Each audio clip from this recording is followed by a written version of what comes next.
Friends, geography bye Vidyasagar में आप सबका स्वागत है। आज हम पढ़ने वाले हैं ब्रह्मांड की उत्पत्ति।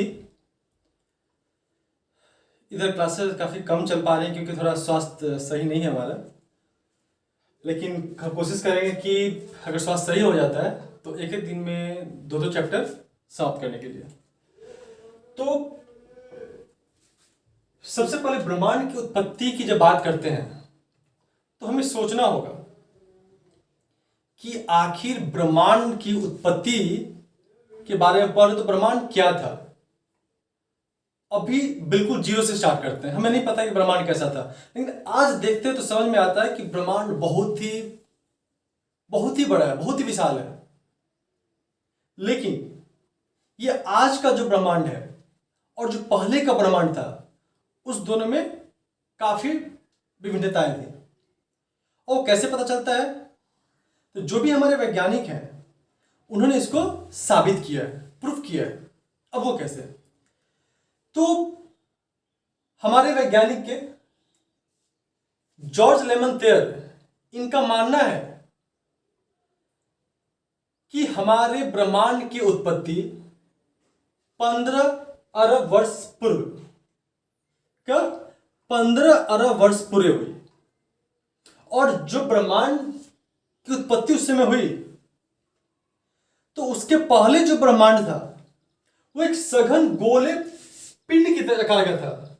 वो इतना विशाल नहीं था, वो एक सघन गोल पिंड था जिसका गुरुत्वाकर्षण असीमित था, जिसका घनत्व असीमित था, बहुत ज्यादा था। यानी कि उसके पास कुछ भी आता था उसको अपनी तरफ खींच लेता था। तो इनके अनुसार, लेमन थेयर जी के अनुसार, कि ब्रह्मांड में एक विस्फोट होता है और विस्फोट के बाद सारे चीज जो है वो फैलने लगते हैं। क्या करते हैं? जितने भी, जैसे मान लीजिए कि बहुत ही ज्यादा घनत्व वाला कोई पिंड है, अगर उसको फोड़ते हैं तो क्या होता है? फैलना स्टार्ट कर देता है। तो सबसे पहले वो तब की बात करते हैं जब वो सघन गोल पिंड था, और उस गोल पिंड को क्या नाम देते थे? सिंगुलैरिटी। वह पिंड जिसका घनत्व असीमित हो, जिसका गुरुत्वाकर्षण असीमित हो, वो सभी चीजों को अपनी तरफ समाहित कर लेती है, उसे हम सिंगुलैरिटी कहते हैं।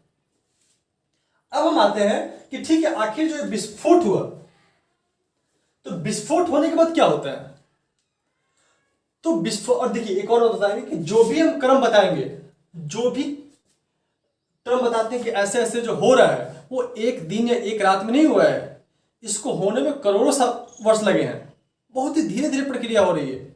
ठीक, तो जॉर्ज लेमन थेयर ने 1927 में एक सिद्धांत का प्रतिपादन किया जिसे बिग बैंग थ्योरी कहते हैं, जिसके अनुसार 15 अरब वर्ष पहले एक सघन गोल पिंड में महाविस्फोट होता है, और महाविस्फोट होने के बाद जो पिंड है वो काफी फैलने लगते हैं।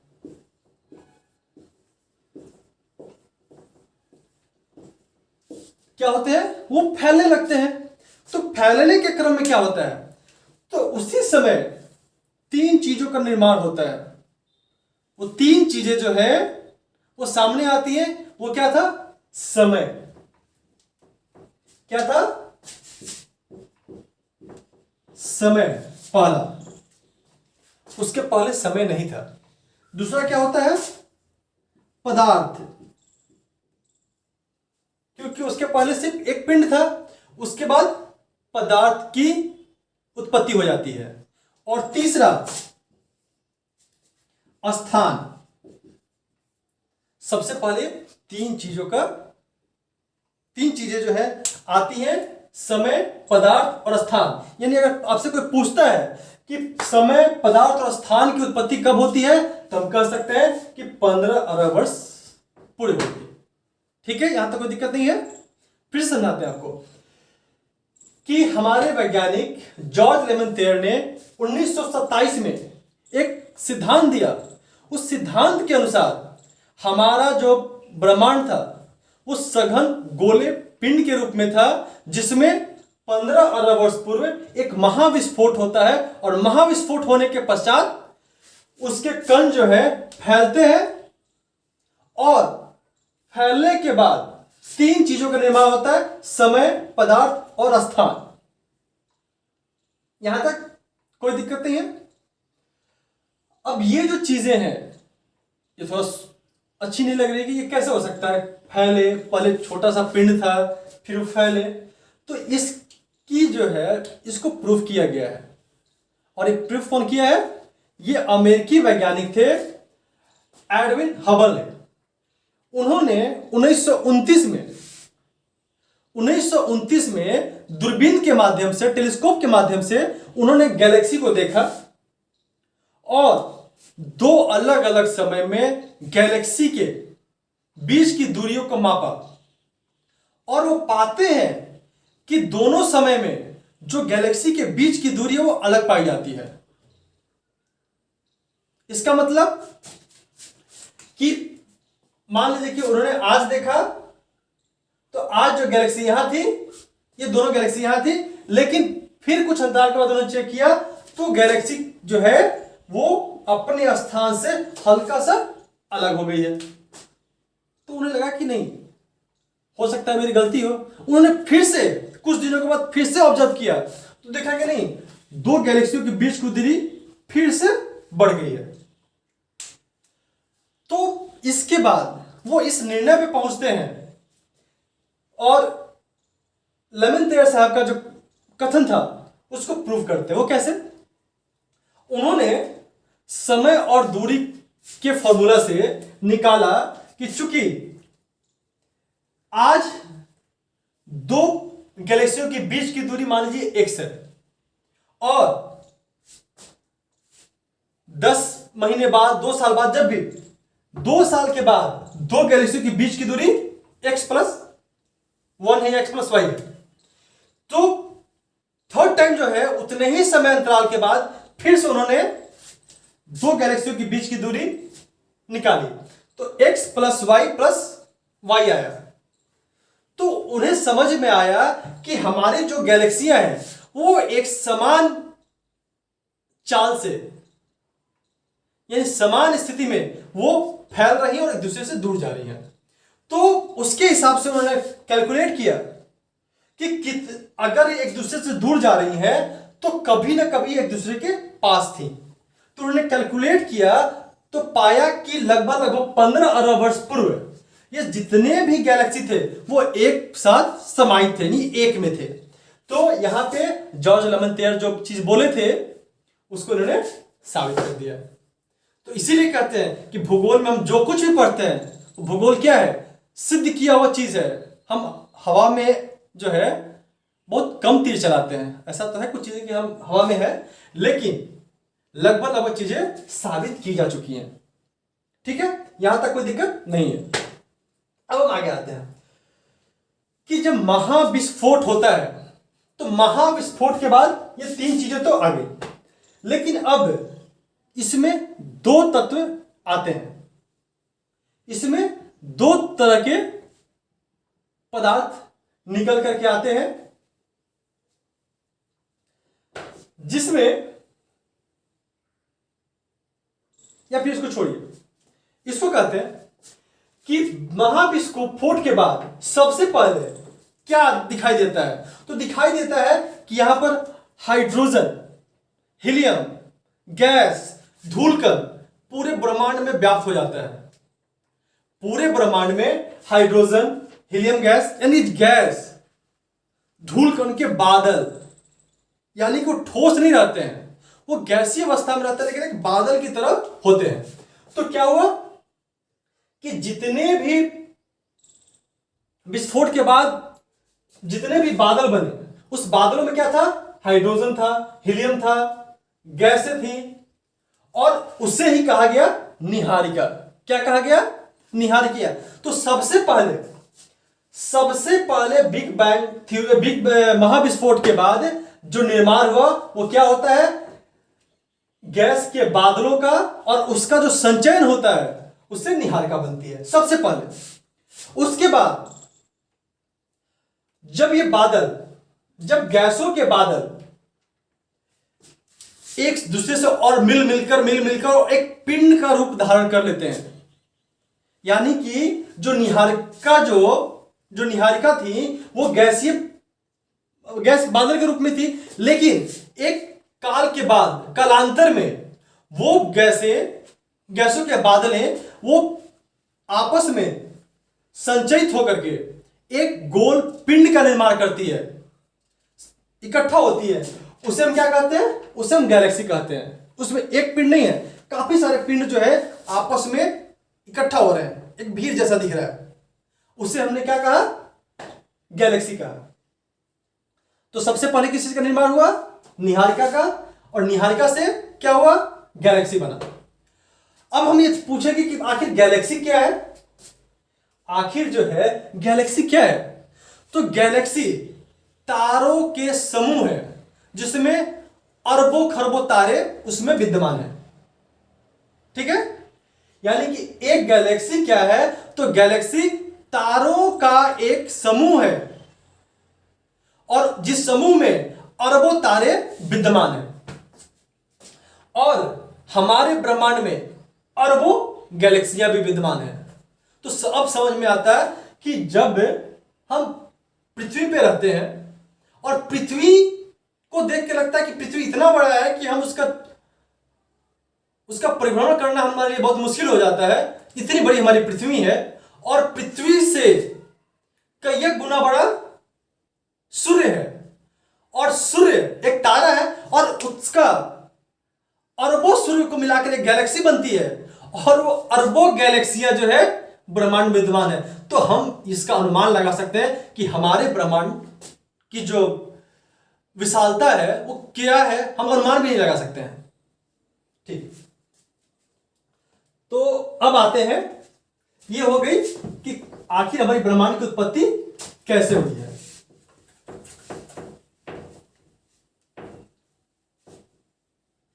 अब हम आते हैं, क्योंकि हम इतना विशाल है कि सबके बारे में पढ़ नहीं सकते हैं, तो अब हम आते हैं कि हम भी तो, हमारा जो पृथ्वी है वो सूर्य की परिक्रमा करता है, सूर्य के सौरमंडल में है, और हमारा सूर्य भी क्या एक तारा है, वो भी किसी न किसी गैलेक्सी में होगा।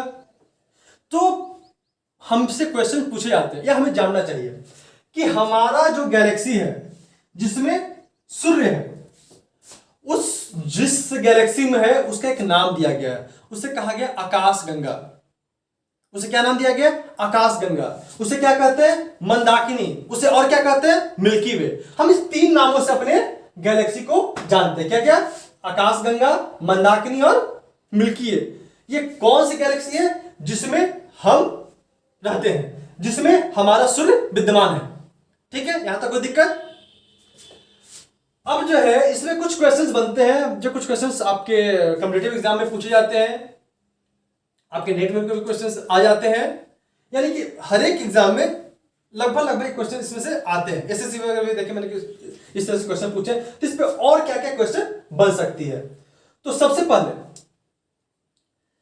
हमारे ब्रह्मांड में जितने भी पिंड हैं, जितने भी खगोलीय पिंड हैं, वो सब क्या कर रहे हैं? सब वो घूम रहे हैं, सब किसी न किसी का चक्कर लगा रहे हैं। जैसे हमारे जो उपग्रह हैं वो ग्रह के चक्कर लगा रहे हैं, ग्रह जो है सूर्य यानी कि तारे का चक्कर लगा रहे हैं, तारे आकाश गंगा का चक्कर लगा रहे हैं, आकाश गंगा एक सेंटर का भी चक्कर लगा रहा है जिसे हम बल्ज कहते हैं। क्या बल्ज किसे कहते हैं?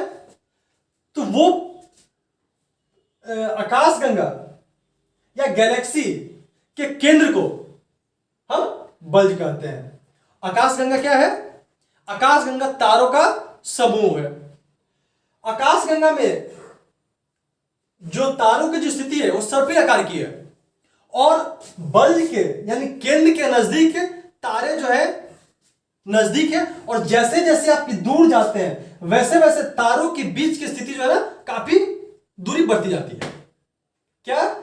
जैसे जैसे हम केंद्र से दूर जाते हैं वैसे वैसे आपने फिगर में भी देखा होगा कि दो तारों के जो बीच की दूरी है वो बढ़ते जाती है। तो ये गैलेक्सी हमारा हो गया। एक क्वेश्चन आता है कि हमारे गैलेक्सी यानी हमारे आकाश गंगा के बाद दूसरी सबसे नजदीक गैलेक्सी कौन है? गैलेक्सी तो बहुत सारी हैं, लेकिन हमारे गैलेक्सी, जिस गैलेक्सी में हम लोग रहते हैं, उससे सबसे नजदीक की गैलेक्सी कौन है? तो वो है एंड्रोमेडा। क्या है? एंड्रोमेडा। तो कैसे याद करेंगे? हमारे गैलेक्सी से सबसे नजदीक की गैलेक्सी, यानी कि हमारा घर, ये हमारा घर है, ये हमारे मित्र का घर है, ये भी हमारे मित्र का घर है, ये मान लीजिए राम का घर है, ये श्याम का घर है, ये राम श्याम घनश्याम इसको कर लेते हैं, और ये मेरा घर है। तो जब हम कहेंगे कि हमारे मित्र का घर कौन है, तो ये सारे तो मेरे मित्र का घर है, लेकिन सबसे नजदीकी मित्र का घर कौन सा है? तो सबसे नजदीकी मित्र का घर कौन सा? श्याम। उसी तरह गैलेक्सी, अरबों गैलेक्सियां विद्यमान है हमारे ब्रह्मांड में, लेकिन सबसे पड़ोसी, सबसे नजदीकी गैलेक्सी कौन सा है? तो उसमें हम एंड्रोमेडा का नाम देते हैं, यानी कि सूर्य के, यानी कि हमारे गैलेक्सी के सबसे नजदीक की जो गैलेक्सी कौन है? वो एंड्रोमेडा है। ठीक, बहुत सारी गैलेक्सी है, सबका नामकरण नहीं कर सकते, सबको याद नहीं कर सकते, लेकिन जो हमें जरूरत पड़ती है, जो एग्जामों में पूछे जाते हैं, वो कौन सी है? एंड्रोमेडा। अब एक क्वेश्चन आते हैं कि सबसे चमकीले तारों का समूह, सबसे चमकीले तारे, यानी कि जो हमारा गैलेक्सी है, उस गैलेक्सी में कुछ ऐसी जगह हैं जहां की तारा जो है सबसे ज्यादा चमकीला है। ये सभी तारे हैं, लेकिन कुछ समूह, पूरे हम गैलेक्सी की बात नहीं कर रहे हैं, उस गैलेक्सी में कहीं पे कुछ तारों का जो समूह है जो बहुत चमकीला है, वो कहीं भी है, उसे क्या कहते हैं? तो उसका वो भी क्वेश्चन पूछा जाता है कि उसका नाम क्या देते हैं? तो उसे कहते हैं ओरियन नेबुला, यानी कि पूरे गैलेक्सी में कहीं पर भी वो हो सकता है। उसका नाम क्या है? Orion nebula. तो बताइए ओरियन नेबुला किसे कहते हैं? तो ओरियन नेबुला हमारे गैलेक्सी में विद्यमान तारों में कुछ तारों के ऐसे समूह हैं जो बहुत ही ज्यादा चमकीले, सबसे चमकीले तारों का समूह। हमारे गैलेक्सी में सबसे ज्यादा चमकीले तारों के समूह को क्या कहते हैं? Orion nebula. ठीक, अब एक क्वेश्चन आते हैं, अब एक क्वेश्चन आता है कि हमारी जो गैलेक्सी है उसमें कौन से तारा जिसे हम देख पाते हैं? सूर्य, क्योंकि वो सबसे नजदीक है। सूर्य के बाद, सूर्य के बाद उस तारे का नाम बताइए जिसे हम देख पाते हैं। यानी तो किसे देख पाएंगे? जो सबसे चमकीला होगा। जो सबसे चमकीला होगा, सूर्य के बाद जो सबसे चमकीला तारा जो होगा उसे हम देख पाएंगे। इसका मतलब क्या हुआ? या तो बहुत बड़ा है, बहुत बड़ा, या बहुत नजदीक होगा, यही रीजन हो सकता है। तो सूर्य के बाद वैसा तारा जिसे हम अपनी आंखों से देख पाते हैं, जो यहां से देख पाते हैं, वो कौन है? साइरस या डॉग स्टार। अब इसको समझते हैं, क्योंकि यहां पे इससे दो क्वेश्चन पूछे जाते हैं, लोग इसमें कंफ्यूज करते हैं। तो पहला, ये हमारा घर है, ये हमारे मित्र का घर है, और यहां पे मान लीजिए कि पेड़ पौधे लगे हुए हैं, और एक बहुत ही दूर एक मेरे मित्र का घर है, और यहां भी पेड़ पौधे तो लगे हुए हैं। लेकिन अगर पूछा जाए कि हमारे घर से किस मित्र का घर दिखाई देता है, तो ये तो नजदीक है, फिर भी नहीं दिखाई दे रहा है क्योंकि छोटा है, और ये दूर है लेकिन ये विशाल है, बड़ा है, लेकिन इसे हम देख पाते हैं। ठीक, उसी तरह से यहां जो क्वेश्चन पूछा जा रहा है वो पूछा जा रहा है कि सूर्य के बाद सबसे चमकीला तारा कौन है जिसे हम देख पाते हैं? तो उसका नाम है साइरस या डॉग स्टार। लिख देते हैं साइरस या डॉग स्टार। तो इसका मतलब यह नहीं है कि सूर्य का सबसे नजदीकी तारा है। फिर से ध्यान दीजिएगा, हम क्या करें कि वो तारे जो सूर्य के बाद सबसे चमकीला तारा है जिसे हम देख पाते हैं, वो है साइरस या डॉग स्टार। तो एक और क्वेश्चन बनता है, तो ठीक है, जब ये सबसे नजदीक का तारा नहीं तो सबसे नजदीक का तारा कौन है? तो सबसे जो नजदीक का तारा है उसे कहते हैं हम प्रॉक्सिमा सेंचुरी। क्या कहते हैं? Proxima Centauri. यानी कि हमारे सूर्य का सबसे नजदीकी तारा, सूर्य का सबसे नजदीक का पड़ोसी तारा, प्रॉक्सिमा सेंचुरी। लेकिन बताया कि ये सबसे ज्यादा ये हमें दिखाई नहीं देता है, उतना चमकता हुआ जितना हमें साइरिस का डॉग चमकता हुआ दिखाई देता है। ठीक, ये भी हो गया हमारा। अब एक दो चीजें और हैं जो आप जान लीजिए। वैसे फिर सूर्य की जब क्लास लेंगे कि स्पेशल जब है सौर मंडल में जब सूर्य पढ़ाएंगे उस समय आपको बाकी वीडियो डिटेल से पढ़ाएंगे। फिर आज जो है हमसे ब्रह्मांड के बारे में और उसमें जो तारे हैं तारों के बारे में बात करेंगे। सूर्य और सौर मंडल का जब कक्षा लेंगे उससे पहले सूर्य के बारे में बताएंगे, फिर ग्रहों के बारे में बताएंगे, वो बाद में लेंगे। अच्छा, एक और चीज बताइए कि दो चीजें जो है आती, एक होता है ब्रह्मांड वर्ष। क्या होता है?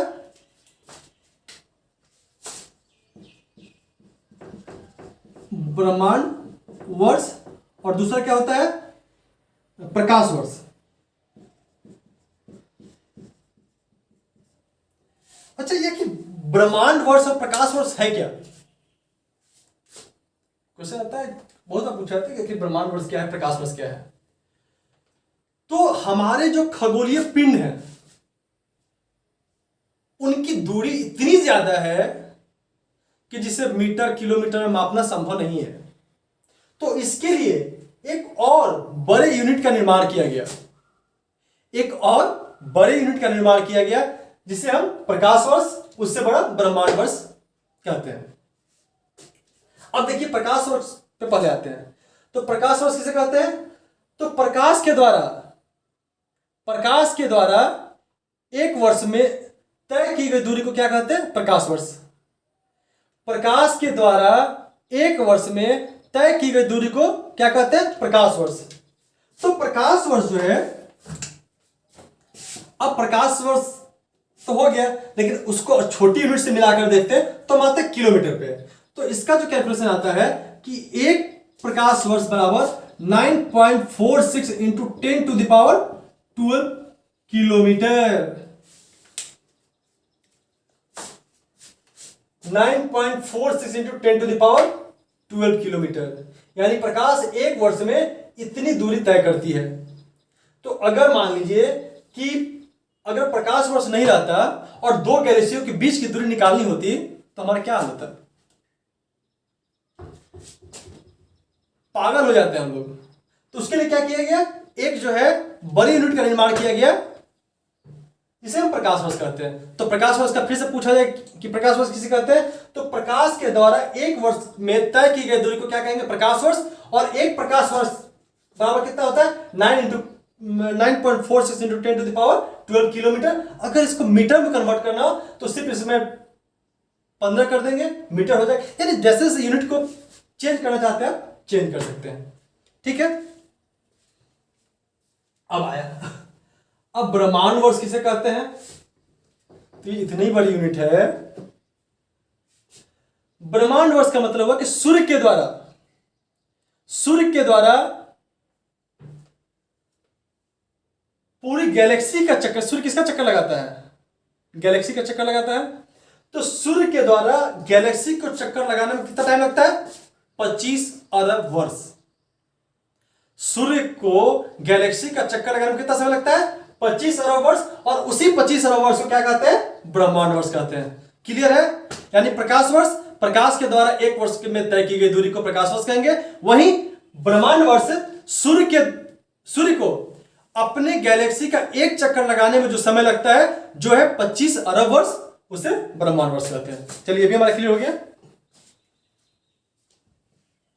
अच्छा, एक क्वेश्चन आता है last to last years. Galileo, अगर हम पूरा जो है ब्रह्मांड पढ़ गए और गैलीलियो का हमने चर्चा ही नहीं किया, वो सही नहीं है। तो एक ही लाइन, बहुत ज्यादा क्वेश्चन से नहीं आता हम ज्योग्राफी क्वेश्चन में, सिर्फ एक आता है कि गैलीलियो वो महान वैज्ञानिक थे गैलीलियो वो महान वैज्ञानिक थे जिन्होंने 1609 ईस्वी में दूरबीन के माध्यम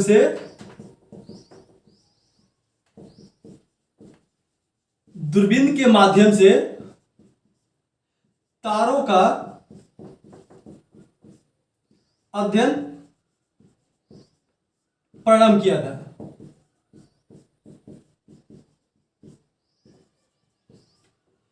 तो गैलीलियो ने 1609 में दूरबीन के माध्यम से तारों का अध्ययन प्रारंभ किया था। लगभग हम जो लिखते हैं समझ में आता है ना। अब हम आते हैं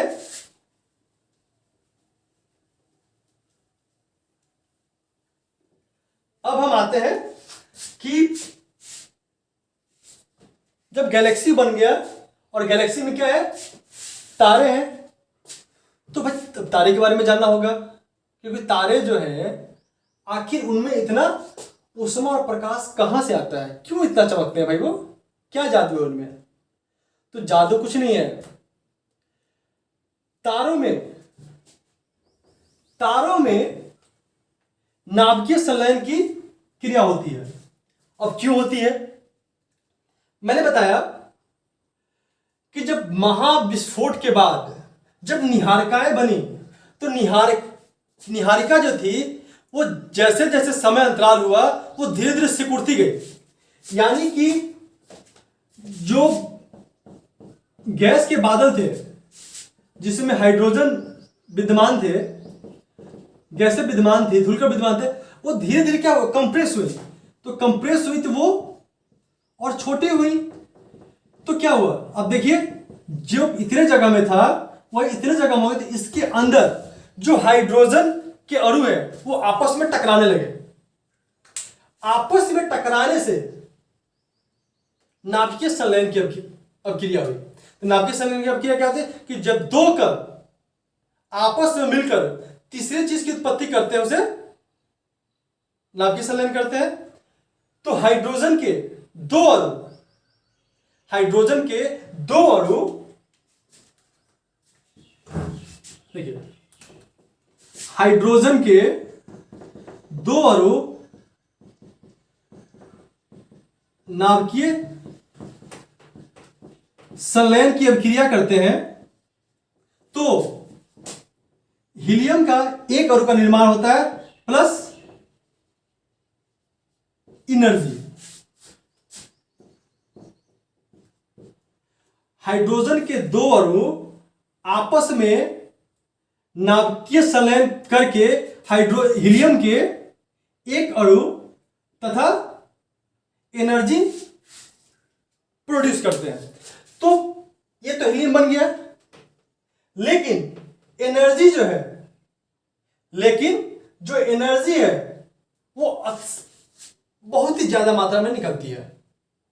और ये नाभिकीय संलयन इतना इस तरह का रिएक्शन है कि आज तक हमारे वैज्ञानिक ने चाहा है कि हम नाभिकीय संलयन पृथ्वी पे करा लें और उससे एनर्जी निकाल लें, वो लेकिन नहीं कर पाए। क्यों? क्योंकि इससे जो एनर्जी निकलती है अभी तक उसको समेटने के लिए, उसको रोकने के लिए अभी तक कोई भी संयंत्र नहीं बन पाया है, कोई कलस्तर नहीं बन पाया है जहां पे ये नाभिकीय संलयन करा करके इससे जो निकलने वाले एनर्जी को स्टोर कर सके। अगर नहीं स्टोर करेंगे तो समझ सकते हैं कि जो सूर्य से जो एनर्जी निकलती है, जो हमसे कितना दूरी पे है और उसे हम इतना ज्यादा महसूस करते हैं, तो समझिए कि जितना नजदीक जाएंगे हमारी स्थिति क्या होगी। तो कोई जादू नहीं है, तारों में क्या है कि आपका हाइड्रोजन है और हाइड्रोजन जो है नाभिकीय संलयन करके हीलियम बनाती है और हीलियम बनाने के क्रम में बहुत सारे एनर्जी प्रोड्यूस करती है जिससे हमें ऊष्मा और प्रकाश मिलते हैं। तो समझ में आ गया कि तारों में आखिर इतना प्रकाश कहां से आया।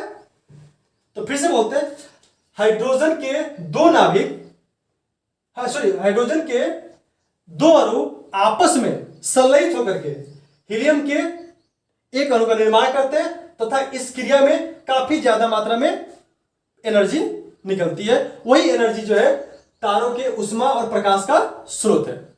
ठीक, ये टॉपिक हमारा क्लियर हुआ। देखिए हम बहुत ही आराम आराम से चाहते हैं कि आपको बताएं, और जहां भी आप लोगों को प्रॉब्लम आती है आप कमेंट्स में मुझे भेजें कि हाँ सर इसको फिर से रिपीट कीजिए, क्योंकि अभी जो है क्योंकि मुझे सिर्फ ज्योग्राफी पढ़ाने हैं और हम चाहते हैं कि आपको आपकी रोचकता ज्योग्राफी पे बढ़े, और जहां भी मेरी जरूरत होती है आप हमसे जुड़े, हमसे जो क्वेश्चन पूछना है पूछें, और हम कोशिश करेंगे कि आपको हर तरह से संतुष्ट करें, क्योंकि हमारा पूरा जो क्षेत्र है भूगोल में ही है और इसी में आगे बढ़ना है। ठीक हुआ। अब हम आते हैं कि तारों का जीवन चक्र। हमें पता है कि जीवन के बाद मृत्यु एक परम सत्य है। हर चीज जब जीवन लेती है, हर एक चीज का अगर जिंदा होता है तो मरता भी है। वही जो है कंसेप्ट तारों में भी लागू है कि तारे अगर जीवित हुए, तारे जिस दिन बने, तो एक समय के बाद उनकी जो है ना मौत भी निश्चित है। तो अब आते हैं कि तारों का जीवन चक्र हम पढ़ते हैं कि देखिए जब तारों का जब जन्म होता है तो तारों का जन्म कैसे होता है बताए थे, जब निहारिकाएं इकट्ठा होती हैं, संकुचित होती हैं, यानी कि जो बादल है गैसों के बादल जो है संकुचित होते हैं तो गैलेक्सी बनती है, उसी से आपको तारे बनते हैं। तो तारे बनने के बाद उसमें नाभिकीय संलयन की प्रक्रिया स्टार्ट हो जाती है, और उस समय क्या होता है कि इनिशियल फेज में क्या होता है, शुरुआती दौर में हाइड्रोजन बहुत ही अधिक मात्रा में होता है। तो हाइड्रोजन जो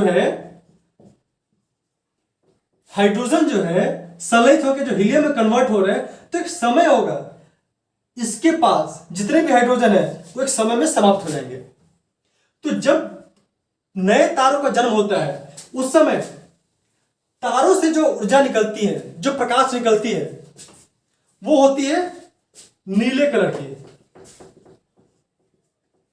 सबसे पहले जो तारों से जो प्रकाश निकलती है, जो दिखाई देती है, वो नीले कलर की दिखाई देती है। उसके बाद श्वेत कलर की दिखाई देती है, उसके बाद पीले कलर की दिखाती है, और अंत में लाल कलर की दिखाई देती है।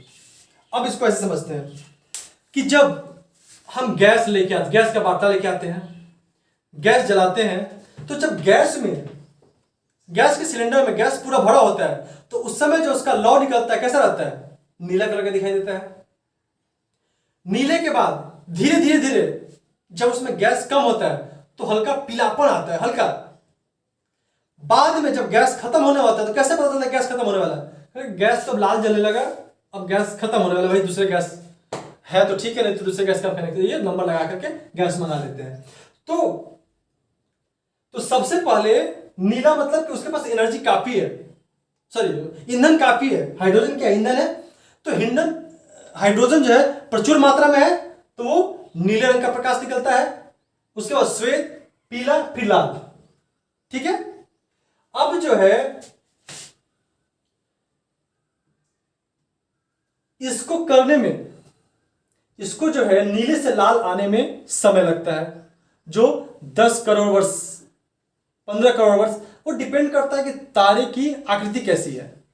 जितना बड़ा तारा होगा उसकी लाइफ उतनी कम होगी, क्योंकि उसमें नाभिकीय संलयन की प्रक्रिया तेजी से होगी।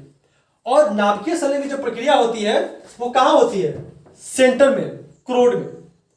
ठीक। तो समझ में आ गया कि तारों का जीवन चक्र क्या है, कि जब तारे जन्म लेते हैं उस समय नीले होते हैं, फिर श्वेत होते हैं, फिर पीले होते हैं, फिर लाल होते हैं, और लाल के बाद वो समाप्त हो जाते हैं। तारों का जीवन चक्र हमने पढ़ लिया। हाँ, अब जो है एक चंद सुपरनोवा विस्फोट, श्वेत वामन, न्यूट्रॉन तारे से पहले बीच में क्या गया, चंद्रशेखर सीमा। चंद्रशेखर जो है हमारे भारत के ही एक वैज्ञानिक थे, जिन्हें नोबेल पुरस्कार भी दिया गया था, जिन्होंने एक न्यूमेरिक वैल्यू दिया था 1.1 44। चंद्रशेखर ने एक न्यूमेरिक वैल्यू दिया था 1.44, जिसे हम चंद्रशेखर सीमा कहते हैं। सिर्फ इतना ही जान जाइए कि उन्होंने एक वैल्यू दिया था, और वैल्यू क्या था? वो तारों और सूर्य के दरम्यान और सूर्य के दरम्यान का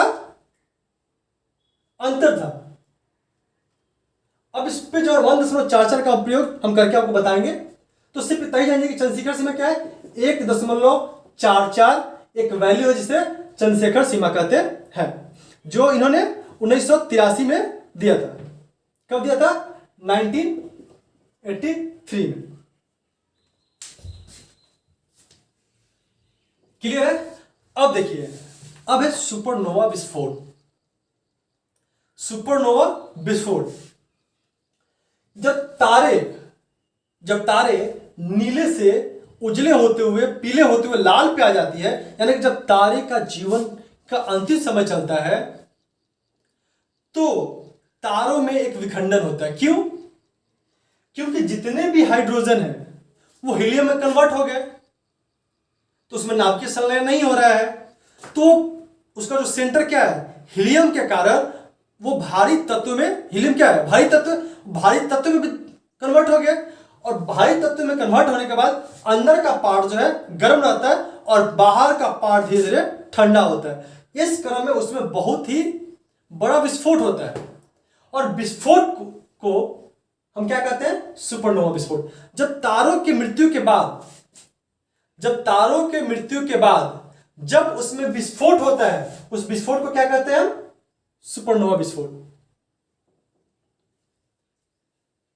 तो फिर से, जब तारों का अंत होता है, जब तारों की मृत्यु होती है, यानी कि लाल तारे में जब विस्फोट होता है, तो उसे हम सुपरनोवा विस्फोट कहते हैं। अब आते हैं हम श्वेत वामन। तो श्वेत वामन में आइए, जब लाल तारे क्यों लाल तारे बोल रहे हैं? क्योंकि उसकी अंतिम अवस्था है। जब लाल तारे में सुपरनोवा विस्फोट होता है,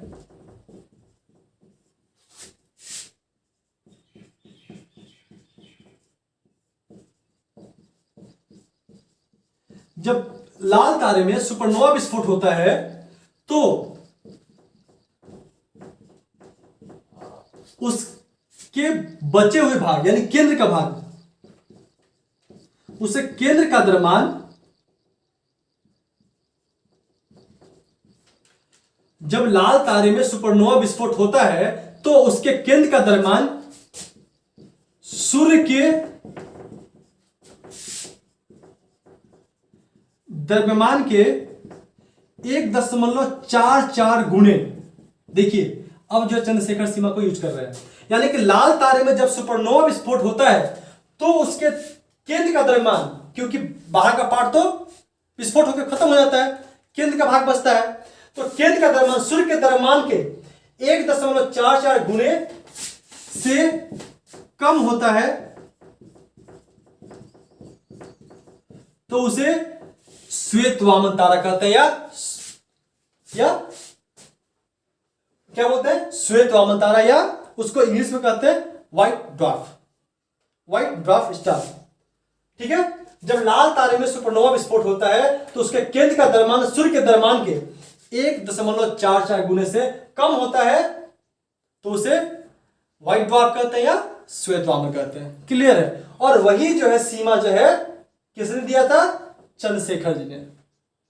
ठीक, अब हम आते हैं, ये हो गया हमारा श्वेत वामन।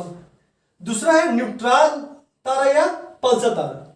क्या है? न्यूट्रॉन या पल्सर तारा। तो सिर्फ अंतर क्या होता है कि जब लाल तारे में सुपरनोवा विस्फोट होता है तो उसके केंद्र का द्रव्यमान सूर्य के द्रव्यमान से 1.44 से अधिक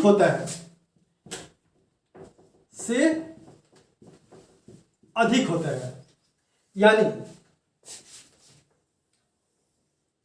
ये हमारा तारा है, ये हमारा सेंटर का भाग है। तो जो सेंटर का जो भाग है, इसका जो द्रव्यमान है, ये तो मान लीजिए कि टूट गया, ये विस्फोट होकर के टूट गया। टूटने लिखने के बाद क्या बचा ये, और जो इसका द्रव्यमान अगर सूर्य के द्रव्यमान से 1.44 से ज्यादा होगा तो क्या होगा, न्यूट्रॉन या पल्सर तारा।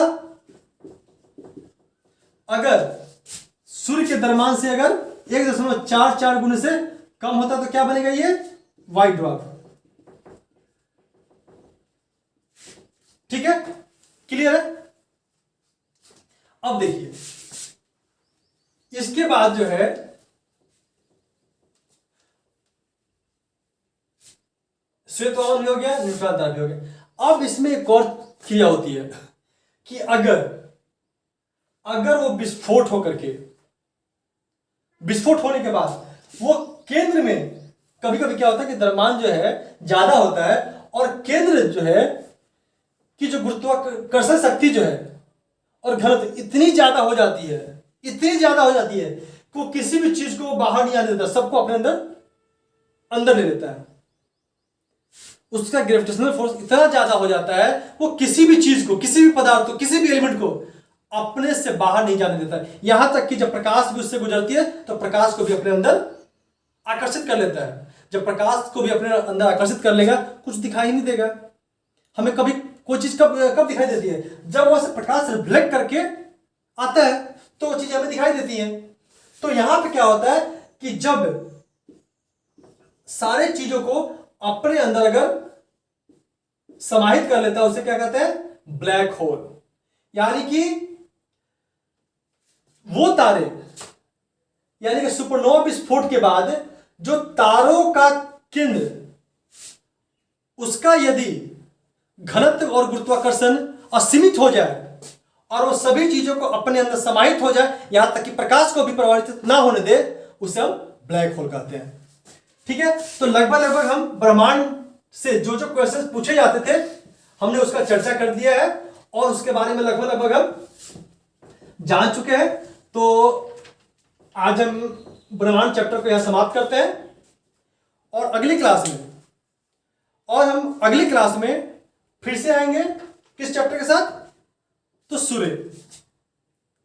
ठीक है, तो नेक्स्ट क्लास में सूर्य से रिलेटेड जितने भी क्वेश्चंस होंगे या फिर पूरे सौरमंडल की बात करेंगे। अगर क्लासेस बड़ी नहीं होंगी तो हम पूरे सौरमंडल को उसमें लेंगे, सूर्य और जितने भी ग्रह हैं उसके बारे में हम चर्चा करेंगे। ठीक है, आज के लिए फिर इसके लिए यही खत्म करते हैं। धन्यवाद।